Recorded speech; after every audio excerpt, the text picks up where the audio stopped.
Hey guys, Ronnie here. This week's episode is brought to you by NelsieSpencer.com. Everything Nelsie Spencer and Losing It is on NelsieSpencer.com. There you can find links to Nelsie's book, movie, and classes. Take Nelsie's writing classes or get one-on-one coaching and sharpen your writing skills.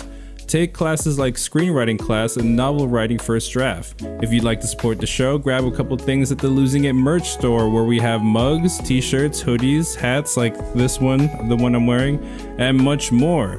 If you're watching this on YouTube, check out links to NelsieSpencer.com and other things such as the links to our equipment we use and all our social handles in the description down below. And if you want to contact us, tell us you love us, hate us, want to tell us you're losing a story and possibly have Nelsie read it on the show, email us at losingitcontact@gmail.com. Losing it, losing it, losing it, losing it, losing it, losing it, losing it. If you got a story, we don't care if it's happy or gory, so come share your losing it story with us. Hi guys, welcome to Losing It with me, Nelsie Spencer, and Ronnie Whaley, whose lighting is just delicious. He looks like, I don't know, like he's being kissed by sunshine. Hi. Hello. It's my ring light. Ring light's really on point today. Yeah, your ring light is on point. So I'm those of you who aren't looking, you're not gonna be able to see this, but I've been displaced because my daughter's here and she's staying in my office / her bedroom. She doesn't live with us anymore. So I've got a new background. It's very exciting. How the heck are you, Ronnie? What's up? What up? I'm good. Brother? Good. It's my 3 weeks of being completely alone in the cabin is about to end. My roommate's gonna come back. How much have you been talking to yourself? I mean, I only talk to myself, so no one really someone else to talk to. It's the question is, when you're alone, are you like, yeah, well, maybe I'll go into the living room? Oh, no, it sounds boring. I wonder what's on Netflix, or is it only inside your head? That's the question. I mean, I've done everything. I've done everything you could do alone. Yeah, and it's gonna be pretty interesting because, like, so my roommate's gonna come back, and then my other friend, she's gonna stay with us for a month before I leave this place. Finally leaving this place, and yeah, it's gonna be interesting to have that dynamic. You know, change of pace. Yeah, and so is this very interesting. Yeah, so is this a childhood friend from like the Philippines? Yeah, it always is, isn't it? Yeah, it always is. It's always somebody you've known since you were 2. I don't know. Yeah, I don't know what it is about that. Well, it's kind of good. Kind of good. I think so. Yeah. I'm not friends with anybody that I've known since I was 2. Not a lot of people are. It doesn't seem like. Yeah. I don't know. Well, you know what? Because you lived in a little town, but it wasn't little, yeah, was it? Yeah, true. It was very little. It was super okay, there little. you go. Yeah. There you go. There's only 400 kids in our school. Okay, so everybody knew everybody. Oh, yeah. So I know what I wanted to talk about today. I just listened to Bill Burr being interviewed on Conan. So fucking funny. Yes. He is so funny, and those two together are so funny.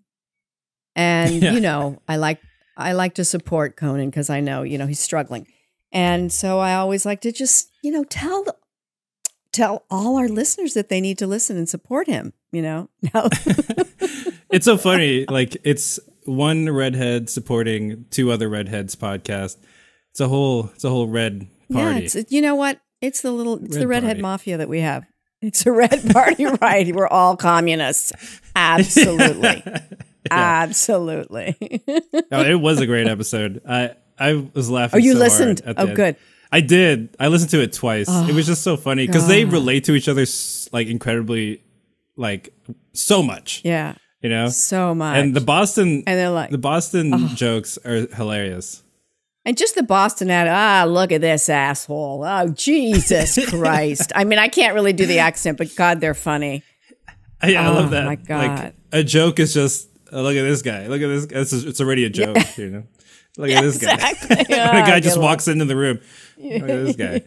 I know. They're so funny. They're so funny. Which is funny because like I'm not from Boston. I'm not I'm not Catholic. I'm not Irish, right? Yeah. But somehow it pulls us in. Like we totally love it. Yeah, he's really funny.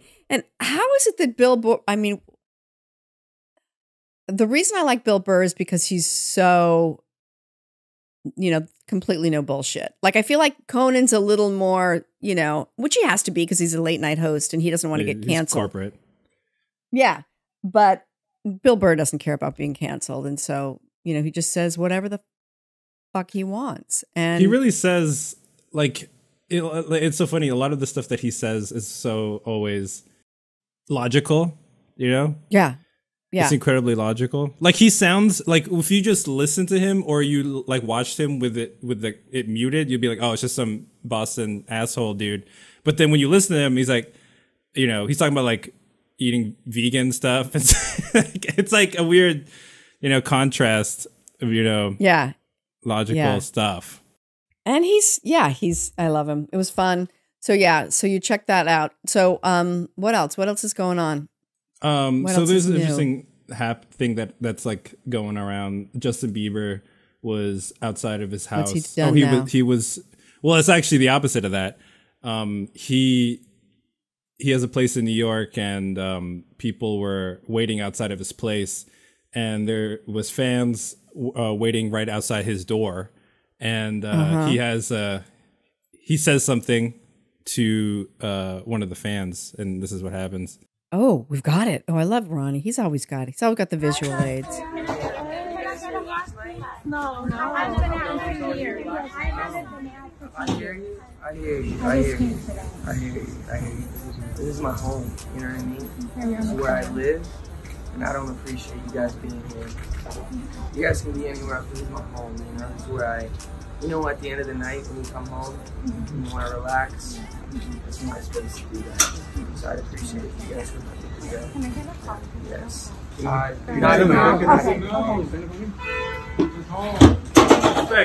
I'll leave. So, yeah. He just said, can you give me some space, right? Yeah. He was just saying, like, this is my home. Like, I don't appreciate you guys being here. He explains that. And then the girl is like, yeah. But can I get a picture, though? That's what she says after that. Jesus. Yeah, people just and don't care. He was so chill. Like, he gets a lot of points. Yeah. That's how you handle that. Does have to. Yeah. He went bold with that was like a bright orangey reddish outfit, right? That outfit was like the bold color, head to toe.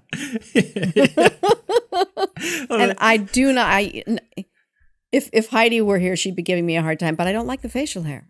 Oh, that's an interesting. I'm not happy about that mustache. This is an interesting thing that he's doing these days. Well, what do you think, Ronnie? Do you think he handled it well? The mustache? Yeah, I think the mustache is No, not the mustache. Do you think he handled the situation with the fans?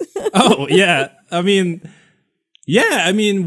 how do you peacefully handle it? He did it the way you peacefully handle it. You could have gone south and be like, yelling, get the fuck out of here, which he's done before, which never, ever looks good. You know what I mean? And I understand that. It can get frustrating. And I'm surprised that he even had the patience. Yeah, because I know that when the fans bother me, it's Seriously. so hard. Like when I go to Panera and they just are all over me, like Nelsie. Yeah, you go to Panera like 3 times a week. And I only punched a couple of them, but you know what? They had it coming, right? Yeah. And I know when the fans are outside your cabin in New Hampshire. Yeah. What can you do? What can you do? But tell I'm them in to like get the 3 fuck off different the lawsuits property. right now, just from all the punching and stuff. So that's why we got to schedule around those them. raccoons. Yeah, the raccoons. Those raccoons Speaking that are of, just always bothering you. I think there's a bear that's like coming into our garage like every night.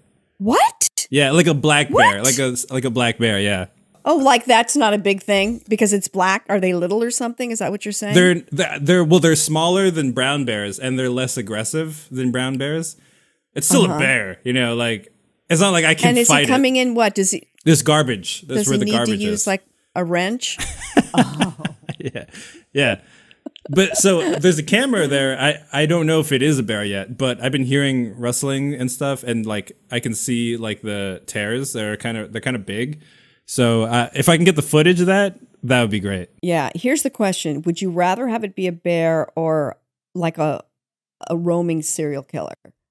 Like, I would rather a bear. Yeah. Right. Yeah. Yeah. Let's hope it. That's when you're like, let's hope it's a bear, not some person who's just like looking for some poor innocent kid trapped in New Hampshire without a car. Yeah, I know. I think about that sometimes. Like, well, this is the stand your ground state, so I would have to. Oh, right. If there were a serial killer right here, I would have to grab the shotgun that we have here, Google how to load a shotgun, and then try to do that, and then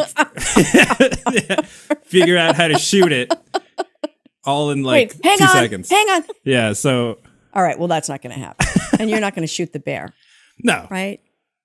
Yeah. That must be scary, though. So in the middle of the night, are you hearing the bear rustling around? Yeah, I hear noises all the time. Well, just because like there's no AC, so I have all the windows with screens open just to get air. So I hear random stuff all the time, Oh, Jesus. Yeah. All right, well, just I don't know. Let's stick it out a couple of days. I can't say stay. It's not just a couple of days. Yeah, You got a couple of days to go. Yeah. Yeah. And you guys don't know it, but Ronnie's Wi-Fi went out last week, and for 2 days I hadn't heard from him. So I had all sorts of images in my mind, like he was gone. How will we know? How will we ever find out? I don't know how to get in touch with his parents. I was upset. I was worried. And then he's like, "Hey, I'm fine." So we have a great guest today who you found and who's fascinating. She's our first, I believe that she's our first cannabis expert, which I, of course, did not know what that, I just thought it meant somebody who smokes a lot of weed, but turns out it means so much more. But she's funny and smart and interesting and like speaks 4 languages or something. Like That's she's right, amazing. Yeah. And let's check out Adrienne Airhart. Let's see. Okay.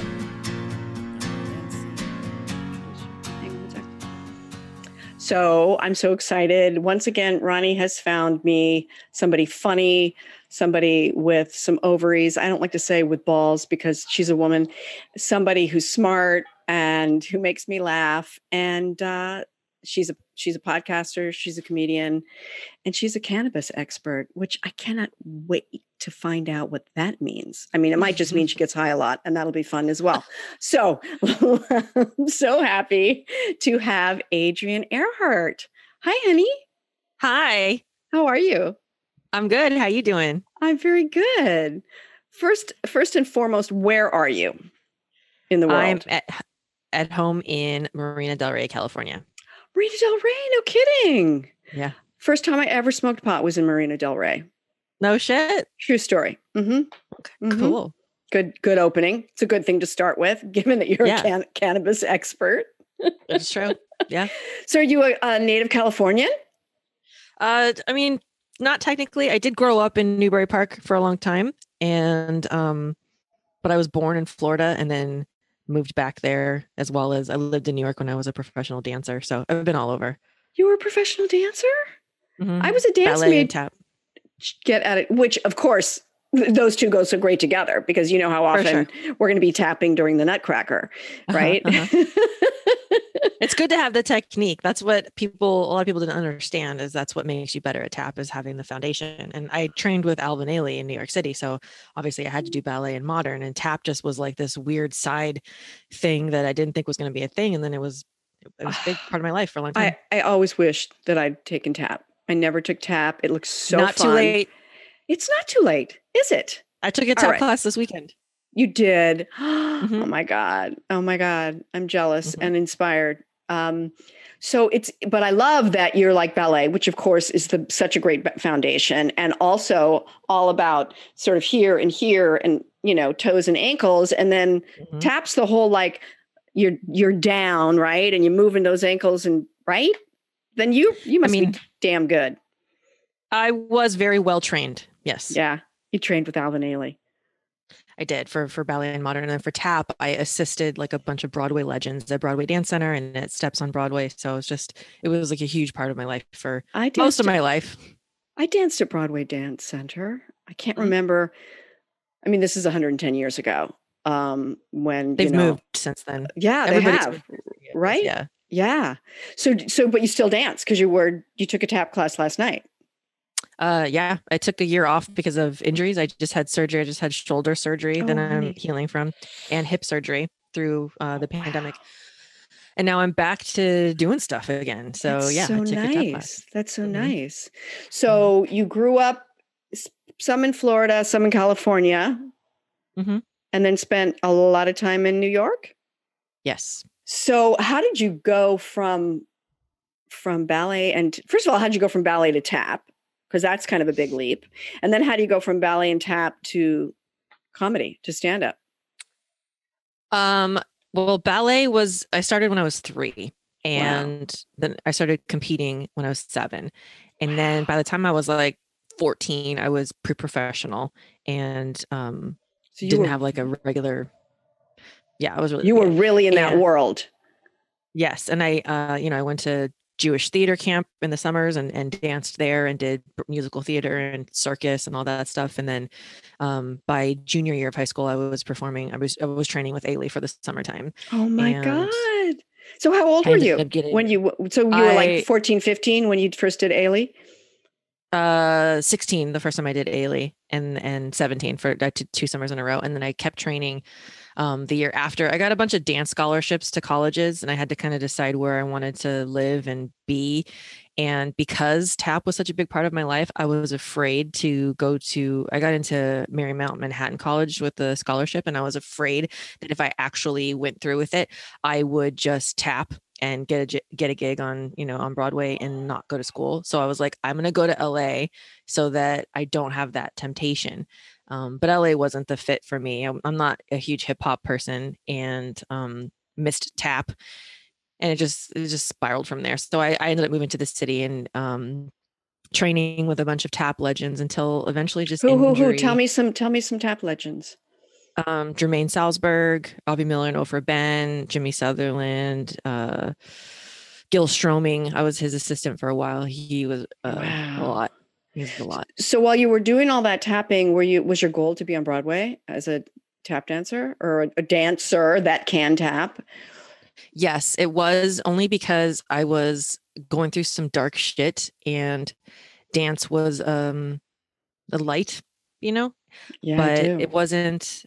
I'm one of those people that really loves training and doesn't love performing. So I really didn't ever want to audition and go be in shows if I could help. And I got invited to auditions a lot. People would come scout us at Broadway Dance Center and be like, here, come apply for the Rockettes, come audition for the Rockettes. Your height just opened up. And I was like, no, I don't want to smile that much. Like, the ego on a teenager and young 20 something is just, I don't want to smile that much. I could have been a Rockette. They were like skipping the first round of auditions. So I'm so excited and fascinated. You can tell that I was a dance major in college, not for a second at your level. Like, I decided, I want to go be a dance major. I was like 19. I got out of high school barely, like by the hair of my skin, chinny chin chin, like just crawled my way out of high school. I heard some of your stand up, the joke about the bruises, and I'm like, no, that's for my dad. I'm just kidding. My stepdad. Sorry. Yeah, that's important. That's an important distinction. No, they didn't. They never reported that stuff in the 90s. So I feel a kindred spirit already. And so I went to college when I was 19 as a dance, and I don't know why I'm putting it in quotes. I was a dance major, but I didn't have the background. I didn't start young enough. I didn't have any ballet training, but I'm a kindred spirit, love dance, took lots of classes. I still dance around my garage and my kitchen on a regular basis. So, so there you are. You're in New York. You're studying with all these tap legends. They're saying, right this way for the Rockette auditions, and you're going, no. Right. And I ended up moving back to Florida to home to go to college. Where in Florida? I'm from Parkland. It's near Boca Raton. You probably heard about Parkland because of the school shooting that happened at my high school. At Marjorie Your Stoneman high Douglas. school?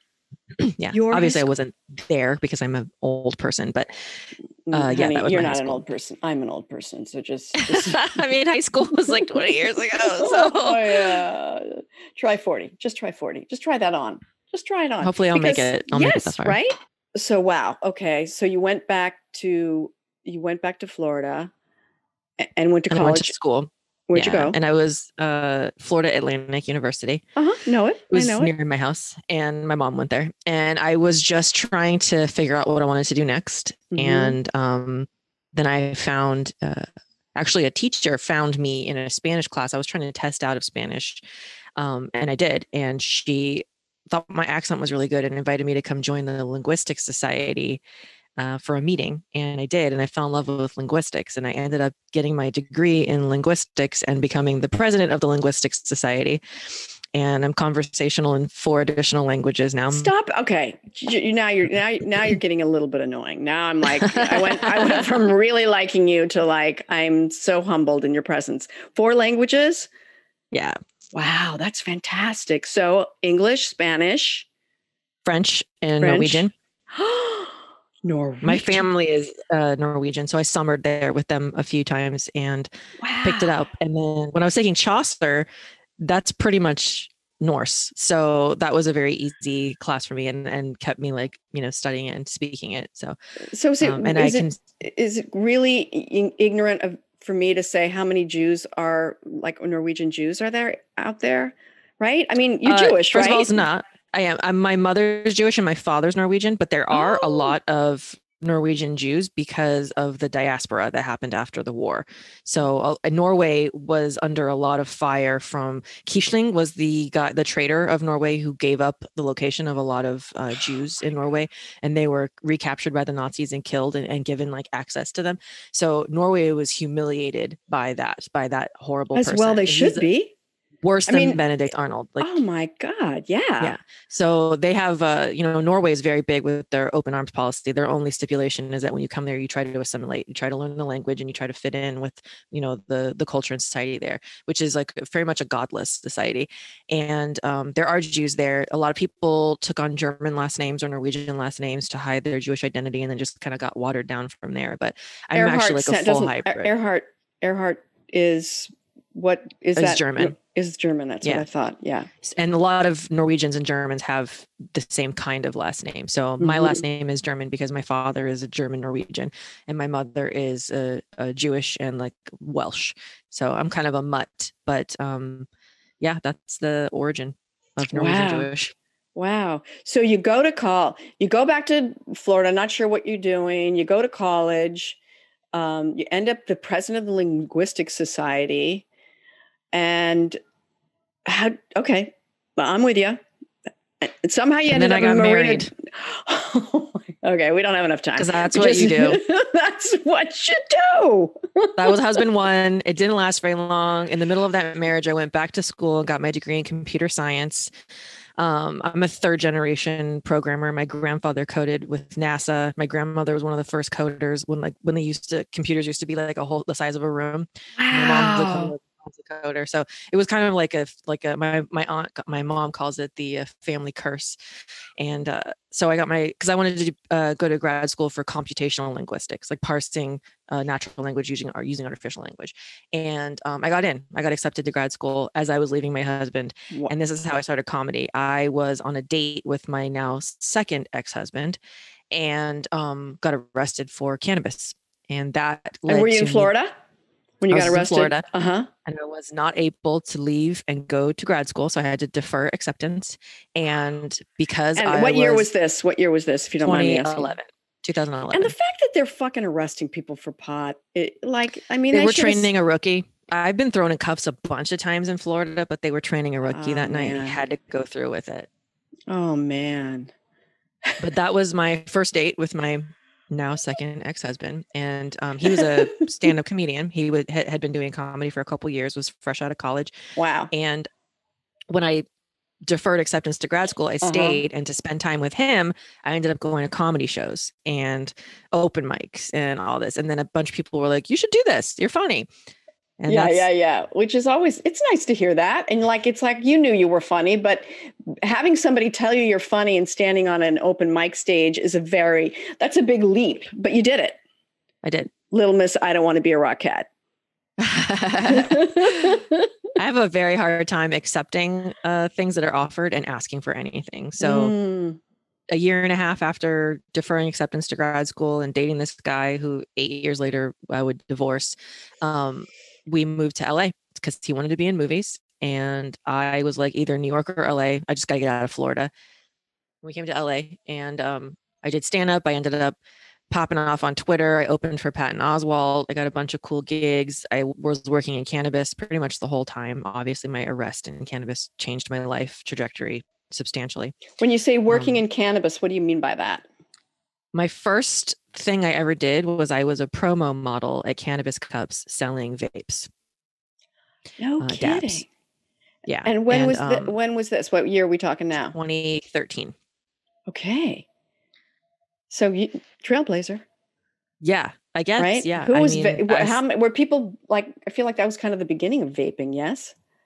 Yeah. Nobody knew what dabs were. I was just learning what dabs were. I thought it was meth. Adrienne, at this moment, up until this moment, have never even heard of dabs. I do not know what dabs are. What the fuck are just dabs? In time. 7/10 is the dab holiday because dabs are concentrated cannabis. So they use various extraction methods to make this much flour turn into this much, wax, butter, shatter, oil, whatever. And then you dab it on a very hot banger nail, like a regular bong. Instead of having a flour in there, it's like a nail that you heat with a blowtorch or with a heating unit. Very, very hot. And then you get 10 times higher than you need to at all. Then you need to. Thank you. Yeah. Because I got scared just hearing that. It's scary. And I tried to be a baby dabber for a long time. And then at a Cannabis Cup, Tommy Chong pressured me to take a very big dab. And I did. And my ex-husband probably to this day will never forgive me for T-Rex puking in his car on the way home. And I thought we were going 1,000 miles an hour. And he's like, we're going 55. You got to chill. So too much dabs isn't good. If you're ever going to try dabs. I mean, I know that you're really high level, into the cannabis if you're hanging with Tommy Chong. I mean, that's crazy. Well, he makes his rounds at the Cannabis Cups. And that year was we were sponsoring him with the vape company. So it's like you can buy him. But we did get to know him a little bit and do some ads and stuff with him. And he was chill. He wouldn't like recognize me if he saw me, but he definitely was like, come on, man, do the dab, man. And I was like, that was your first and last time. Yes. Doing that. No, I dabbed a lot. I dabbed, it was, a big part of my career and it was a cheaper way. And I have asthma, so it's less carcinogenic than combusting flour. So I would do a little dab and then like go to the gym or go take a dance class or whatever. I can't dab and work or read or do math or anything like that. But yeah, right. It's good you can clean the hell of the kitchen or have a great time and get on the Stairmaster. And just... So husband number 2 comes and goes. You're in LA and you're now doing stand up and a cannabis expert. Is that your handle? Yeah. I'm a director of operations at a cannabis dispensary and CBD shop, manufacturing facility, and event space. Wow. What's it called? The Higher Path. The Higher Path. That's nice. That's a good title. That's a good name. It's got a lot of meanings. Fantastic. Layers. Yeah. So, okay. So I have so many more questions, but I know that you have a losing it story for me. Is that correct? Yeah.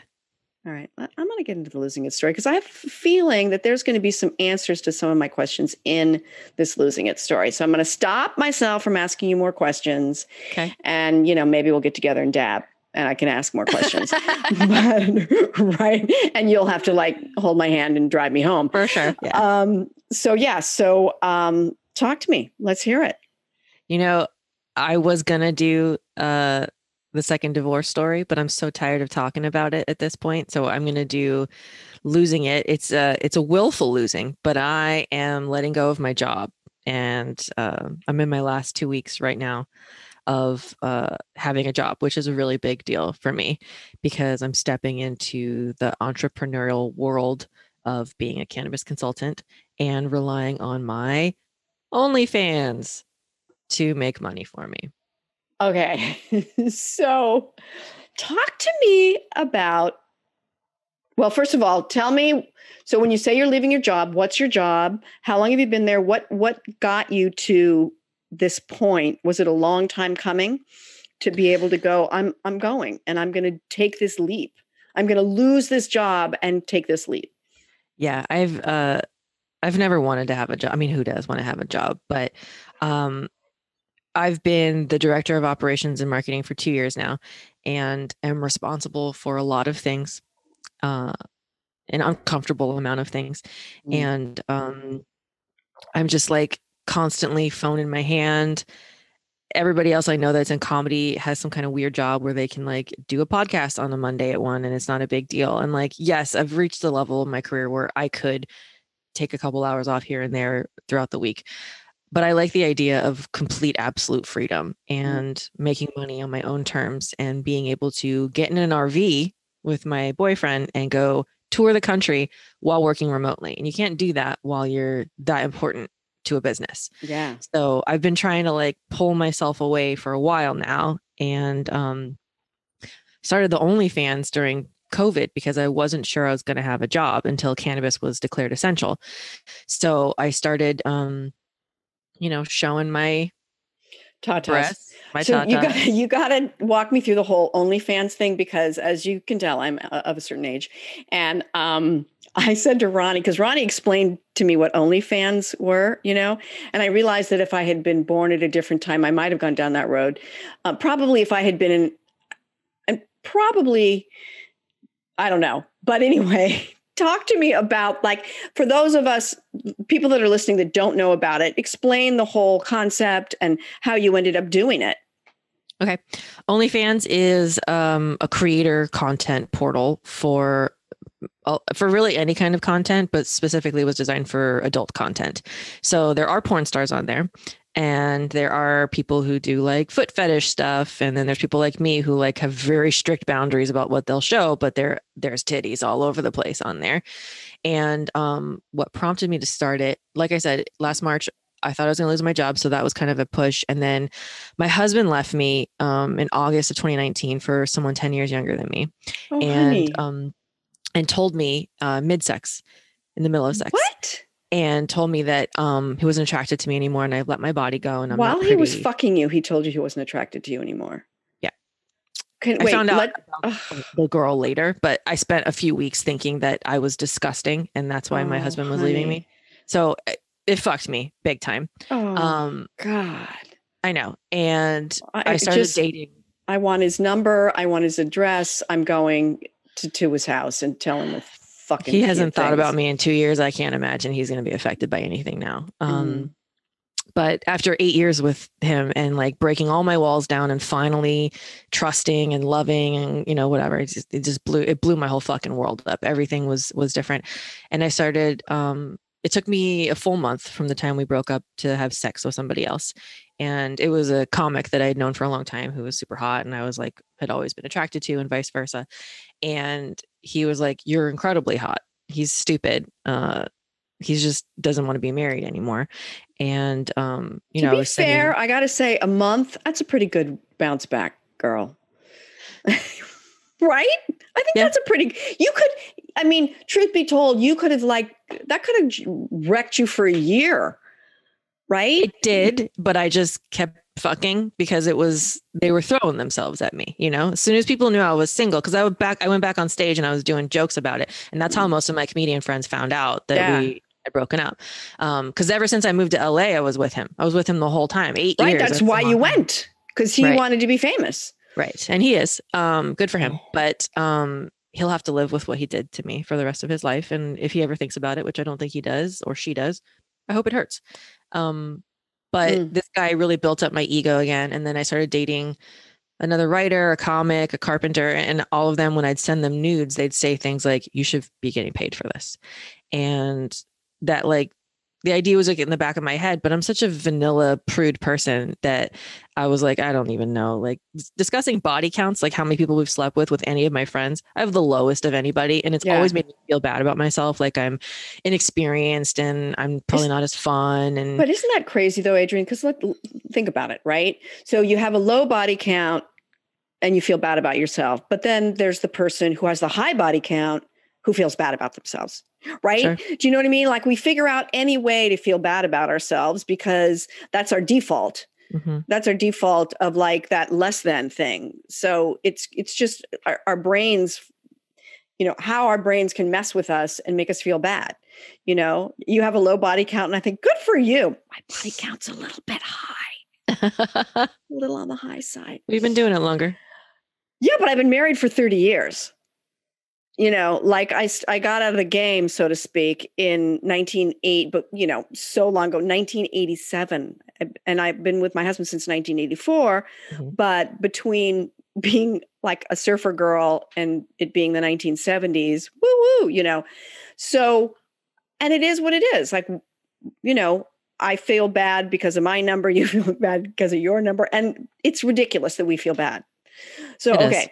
So there you are. So you're sending out some nudes. Everybody's saying you should be paid for this. And you're like, I'm like, maybe, but I don't think so. I could never do that. I'm a comedian. That's my vibe. I don't want to ruin that, blah, blah, blah, whatever. And then COVID hits. I have COVID, very, very sick for 2 months, could barely move or walk. It was horrible. And the guy I had been dating for 3 months, kind of moved in for a couple of weeks to help take care of me. And during that time, I was freaking out about money. I'm very type A, and not having a plan for the future terrifies me. So I was like, I got to figure something out. And the typical side hustle things, like I've been a writer. I used to write for LA Weekly, whatever. Those things weren't really an option because COVID. So he was like, you can do OnlyFans.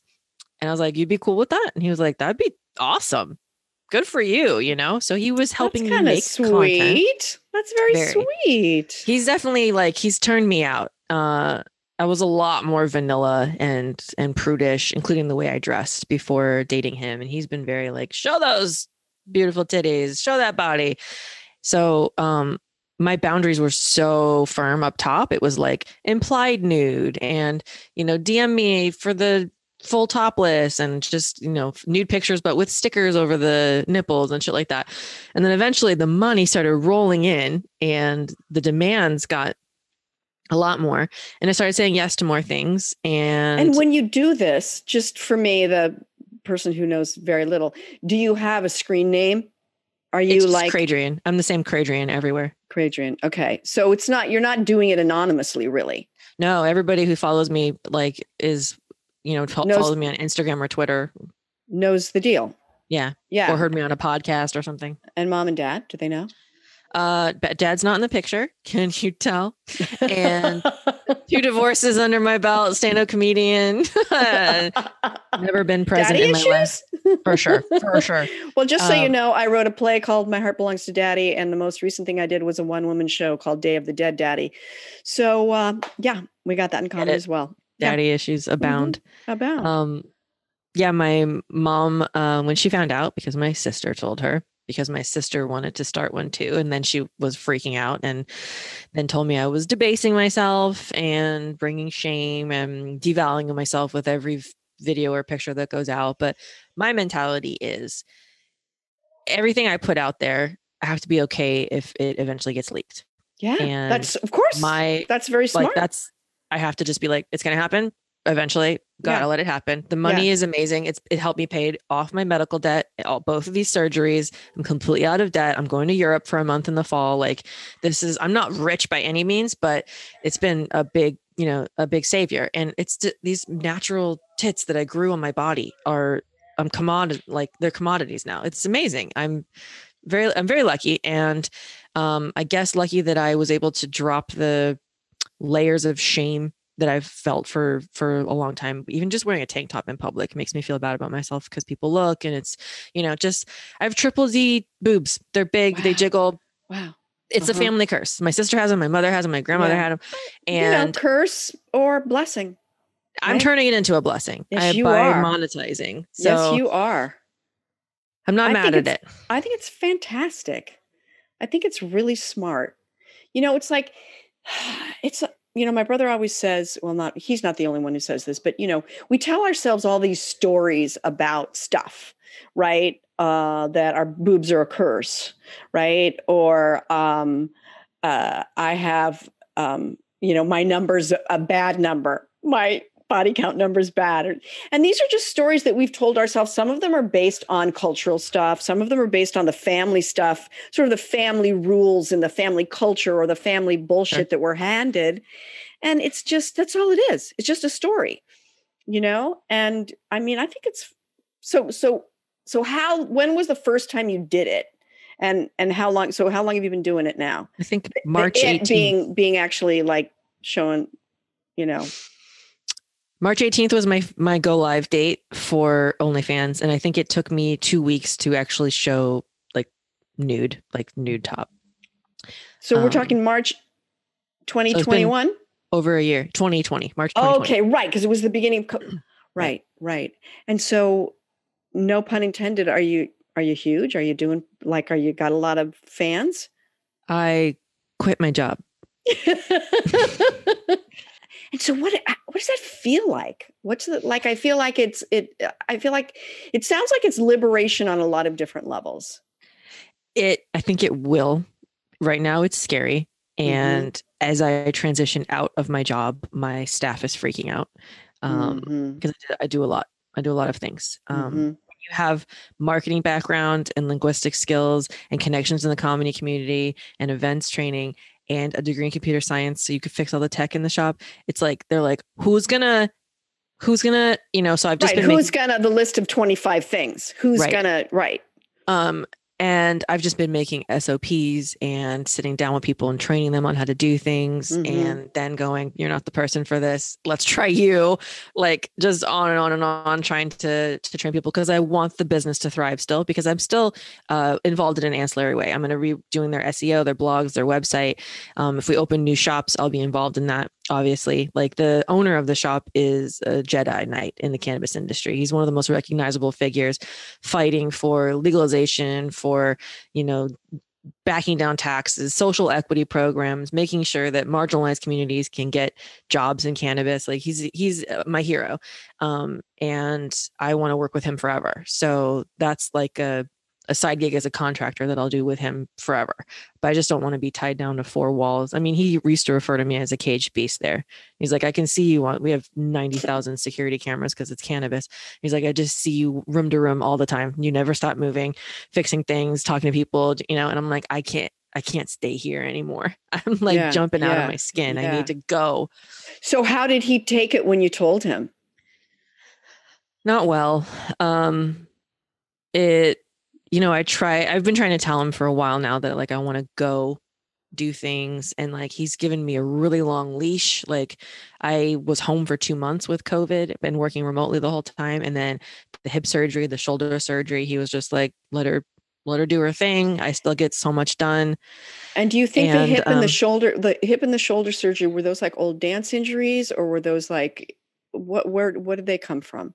Yeah, I was born pigeon-toed, so ballet really hurt my hips. I knew from like being a teenager and getting x-rays that like eventually I was going to have hip problems. Yeah. And I've always had hip pain. And then the shoulder, same thing. I was on color guard in high school and I did fire twirling at circus. So it was eventually going to happen. And then after my husband told me I was not attractive and fat, I worked out like a fucking fiend every day through COVID, until I was so hurt I couldn't do anything anymore. So it was good fuel for the fire, just being that upset and sad and just, I mean, it took me 3 weeks to lose the weight that he thought I didn't look good in, and for people to start salivating over me. So you did it though. You quit your job as hard as it was, because you kept telling your boss, I want to quit. And he kept saying, no, it's okay. So finally you said, no, I'm going. And that was how long ago did you finally say, well, no, I'm going? That was 2 weeks ago, so that they had a full month to know. Wow. So this is my last 2 weeks. 710 is a dab holiday because if you put it upside down, it spells oil. So that's like the mini 420. And I'm like, it would be cruel of me to leave before such a big event that I've been helping plan. So that's my last official day, but I'll be a lifeline for them. And of course I'm doing their blogs and their website still. So I'm just not tied to any kind of hours at all. So how do you, what's your joy to fear ratio going on right now?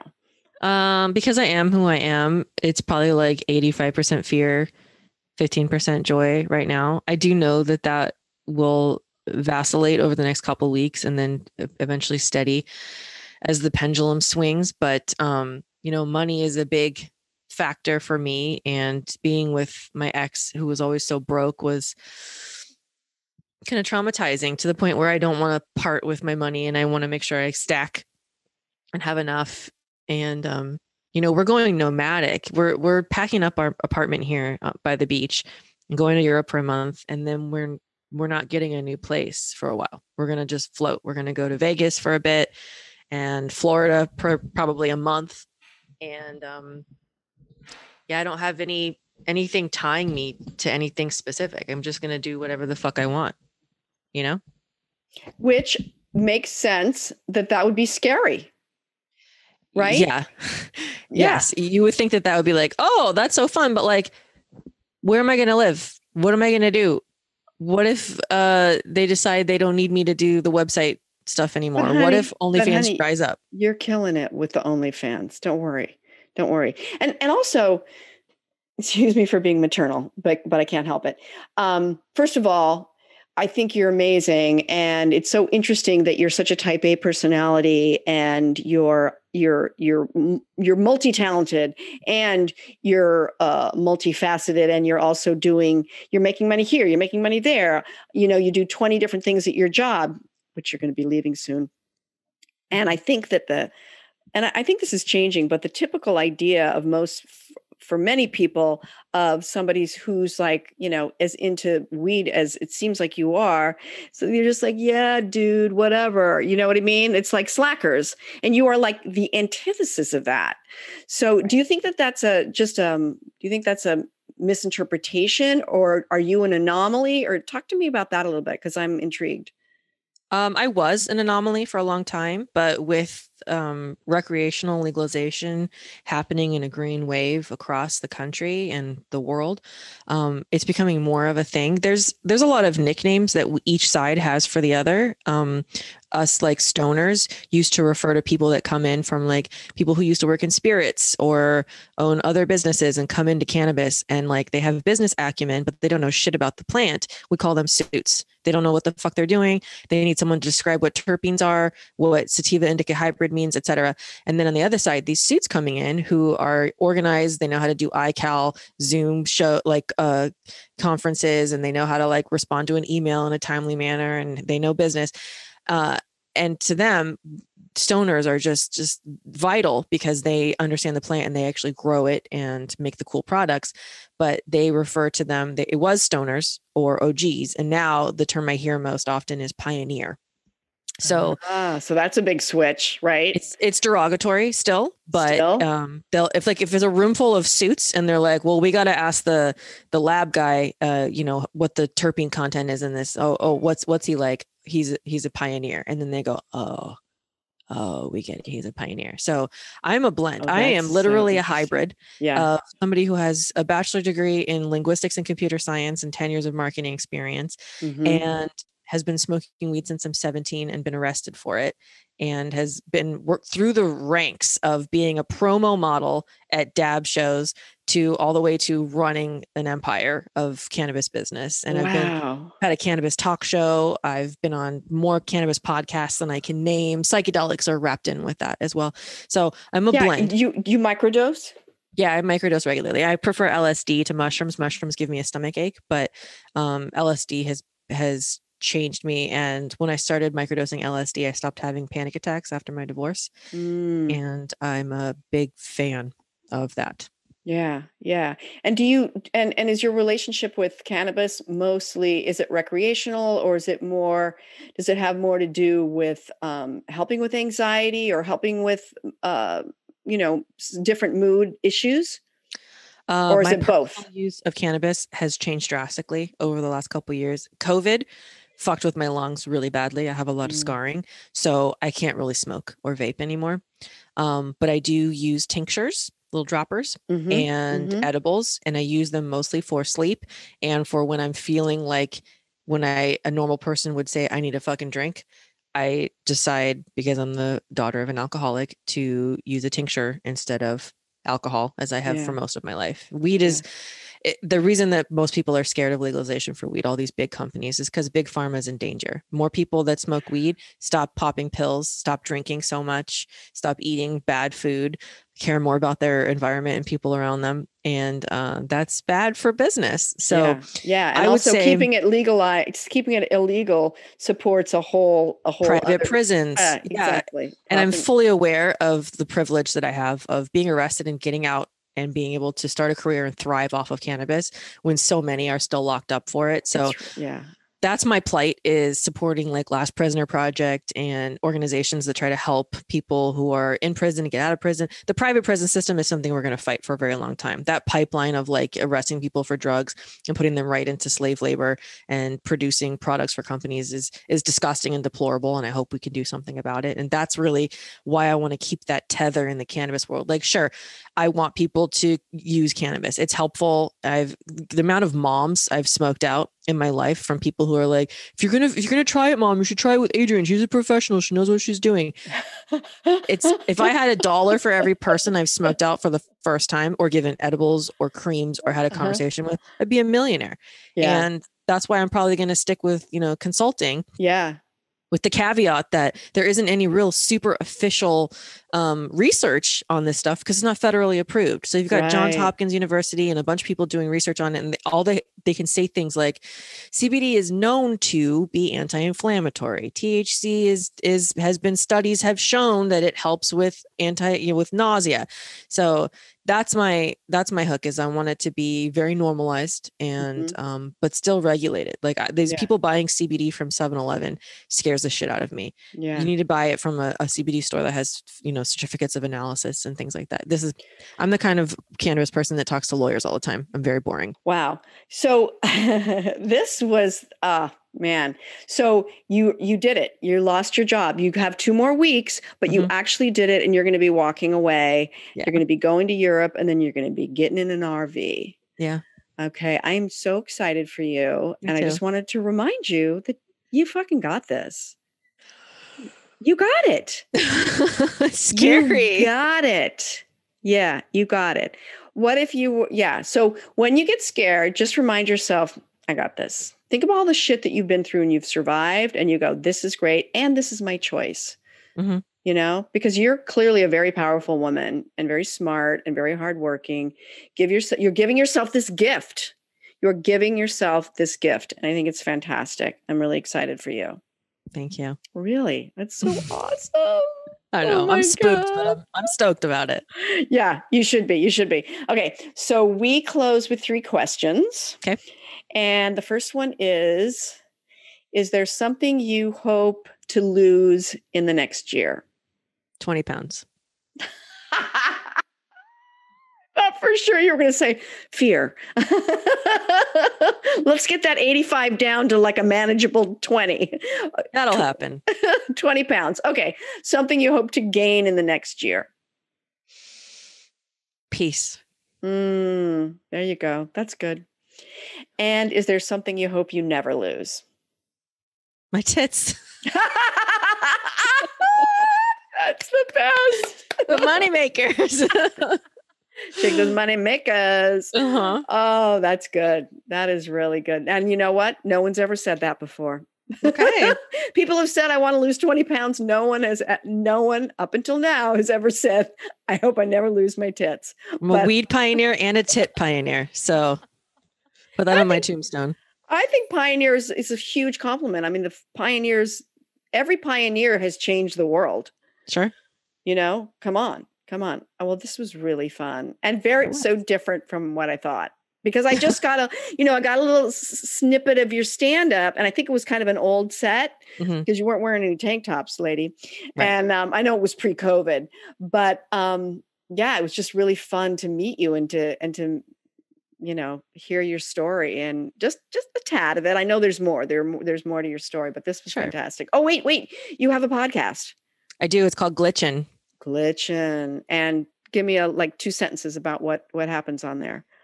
Coincidences that seem too coincidental to not have interference from other life forms. That's what we talk about. And we inject a little bit of linguistics in there in the form of a segment called Linglitchsticks. Linglitchsticks, glitchin'. I had a really interesting glitchin' the other day. I like it. So are you into aliens? Yeah. Okay. All right. Me too. My husband, big time. So many more things to talk about, Adrienne. Did you notice I didn't call you Amelia once? Did you notice that? That was good. We'll have to have you on my podcast and we'll talk about your glitch and we'll talk about aliens. Oh, I would love to be on your podcast. I would love to. I have plenty of glitches. I'm getting a producer now and figuring out the flow of it, and making it easy on myself. So that's what I'll be full-time podcaster pretty soon. Oh, fantastic. Podcaster and OnlyFans. Mm-hmm.